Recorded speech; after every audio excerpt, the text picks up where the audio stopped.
ফুটবলে বর্তমান বিশ্ব চ্যাম্পিয়ন আর্জেন্টিনা ২০২২ সালে কাতারে বিশ্বকাপ শিরোপা জিতেছিল লে আলবিসেলেস্তেরা। এরপর গত বছরের ২০ জুন ফিফা উইন্ডোতে লিওনেল মেসিদের বাংলাদেশে আনার চেষ্টা করছিল বাংলাদেশ ফুটবল ফেডারেশন বা ফুফে। তবে এই সময়ে ম্যাচ আয়োজন করা সম্ভব না হওয়ায় শেষ পর্যন্ত বিশ্ব চ্যাম্পিয়নদের ঢাকায় আসা হয়নি। এটাই প্রথম নয়, এর আগে পরেও অনেকবার আকাশসীনী শিবিরের ঢাকায় আসার গুঞ্জন উঠেছিল। তবে নানান কারণে বাস্তবে রূপ নেয়নি সেসব উদ্যোগ ও পরিকল্পনা। যদিও বিশ্বকাপজয়ী আর্জেন্টাইন অধিনায়কের বাংলাদেশে আগমনের সম্ভাবনা দেখছেন যুব ও ক্রীড়ামন্ত্রী নাজমুল হাসান পাপন।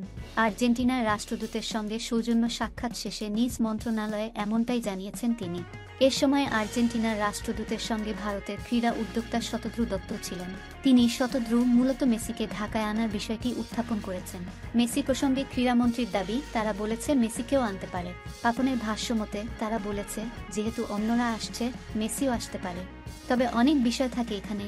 এদিকে ঢাকায় মার্টিনেজ রোনালদিনহোর আগমনে অনেক বিচ্যুতি ছিল, তবে ডি মারিয়ার সফরে এমনটা হবে না বলে দাবি পাপনের। মন্ত্রীর ভাষ্যমতে আগের বিষয় নিয়ে আর মন্তব্য নেই, তবে এখন যেহেতু তারা মন্ত্রণালয়ে এসেছে, তাই আমরা তাদের প্রস্তাবনা দিতে বলেছি। দেখি তারা কি দেয়, এরপর আমরাও কিছু কন্ডিশন দিতে পারি, যেহেতু আমাদের সহযোগিতা চেয়েছে। পাপন বলেন, এখানে বাণিজ্যের একটি বিষয় রয়েছে, আর্থিক বিষয় ছাড়া এরকম সফর সম্ভব নয়। আগের দুইবার যে ভুল ত্রুটি ছিল, এবার সেটা হবে না। উল্লেখ্য, ২০১১ সালে মেসি সহ পুরো আর্জেন্টিনা দল বাংলাদেশে এসেছিল। সেবার বঙ্গবন্ধু স্টেডিয়ামে নাইজেরিয়ার বিপক্ষে প্রীতি ম্যাচ খেলেছিল তারা।